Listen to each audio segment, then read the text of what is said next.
Not every Franklintonian lays his head down or her head down in Franklin County at night. Never was there a more solid Franklin County man than Mr. R.B. Dunk Wallace. What a life he lived and how he touched this world and so many people.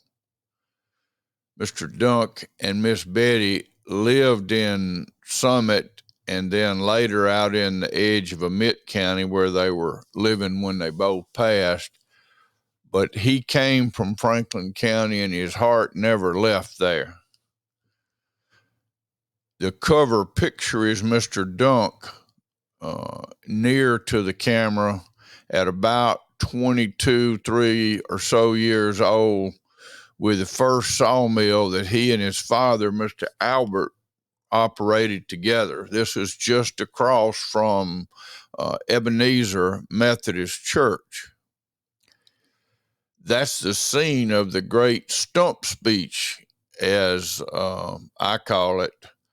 In 1955, my mother went out campaigning for my father, who was running for the state senate and was elected, and she came up on Mr. Dunk Wallace and his crew, I think at this very same place that this picture is, and she was handing out cards or talking to him, and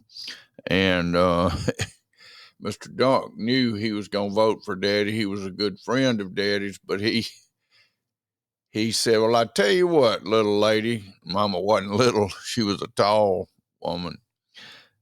He said, we'll consider voting for Mr. McGehee if you'll get up on this stump, and there was a stump there where they had cut down a tree recently, and make us a speech. And Mama didn't, she wasn't a speech maker by heart, but she got up on that stump, and as Jerry Clower would say, she forevermore shelled down on the corn. Mr. Dunk Wallace had a couple of mills out there in the country in the McCall Creek area. And then later, I believe in the mid 60s, he bought the sawmill over at Roxy and operated it as Franklin County Lumber Company for many years. I think he sold that in 1979 and returned home to work harder as a row crop farmer and a cattleman. Mr. Dunk, at least in my mind and heart, were known for his smile. He could make the most out of a nickel of anybody you would ever meet.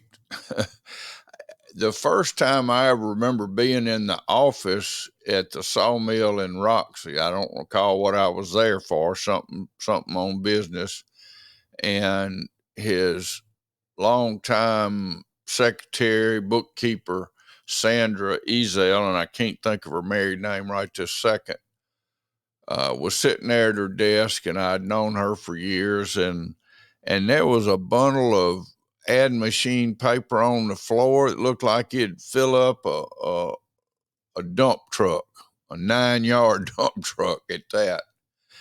And I said, you want me to, I started picking it up. You want me to throw this away? She said, no, leave that alone. And I said, what's the problem?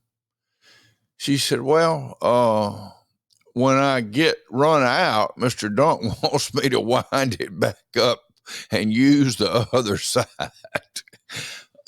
And she wasn't joking.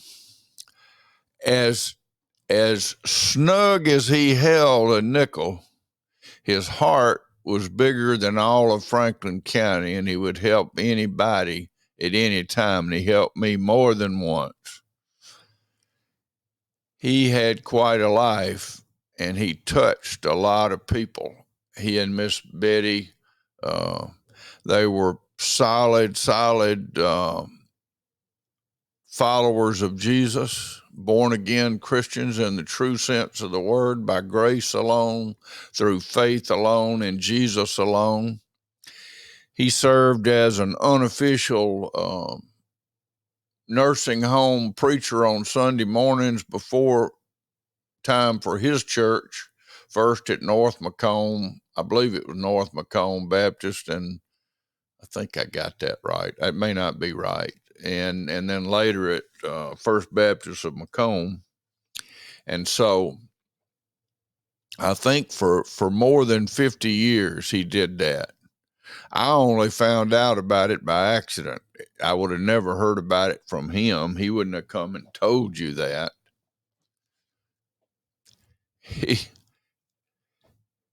He had, there's so many stories that I could tell about him, and they would all be wonderful. He loved horses. He had a very successful Tennessee walking horse that won a world championship somewhere along the way. He loved raising those cows, and had the meat process in place there near his house in the edge of Emmett County at one time. He probably wouldn't want me to talk too much about his emu business, but he certainly tried that out for a while. He was always welcoming to Boy Scouts in general, and he welcomed my troop when I was a scoutmaster for quite a while, and he was always available to help and do anything that needed to be done. In the rare occasion that he took a little time off, he loved to go fishing. He and Mr. Joe, I can't say it. They would go hand grabbing for catfish, and he loved to catch fish over at Deer Park, where he had a camp for many years, and have a lot of us over and feed us all kind of good stuff and tell stories. And Mr. Dunk, I think I said this, but I want to really come back and emphasize what a large heart he had for helping people. He was real involved in athletics, helping young people that with places to learn and places to practice and live out their athletic and their educational dreams. He was a great supporter of me personally, and seeking the office of Chancery Judge, and I say that to focus on him. He swung a pretty wide loop without really even trying to, just because the level of respect that he had. They had children, Randy and Bruce and Mark and Gail and Bill.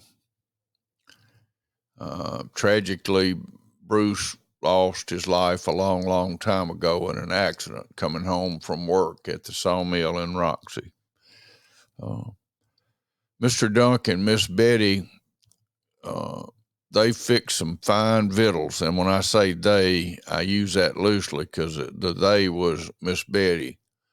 I love that Mr. Dunk, I won't say he's the only one that did this, but he's the only one I can think of that I know that did this. He loved chicken and dumplings, and he loved coconut cake. And more than either one of those by themselves, he served his chicken and dumplings on top of his coconut cake. He would come up to you, and he was he was fairly relatively short. I would say he was probably about 5'9", I guess 5'8", somewhere along in there. But don't sell him short. He loved to kind of play with you, but he was solid. He was strong, and he was solid, and he would not be afraid of a buzzsaw if that's what was in front of him and that's what he had to deal with. He acquired and owned a lot of land. He took good care of it. I once sold him 80 acres of land, sight unseen, over the telephone from the Stuckies at Gallman, Mississippi, by calling. That was long before cell phones, calling him at his house. Sold it to him for just what I had bought it for not long before that. And I was building a house, and I realized I didn't have the wherewithal to keep that land in that house. That's the kind of man he was. He agreed to buy that and never looked at it. Even after he had paid me for it, he never looked at it. Didn't look at it for years later. He was just that kind of man. He was the kind of man that looked you in the eye, and what was said was all that needed to be said. What he said went. He stood by what he said and what he stood for. You can't say something much better than that.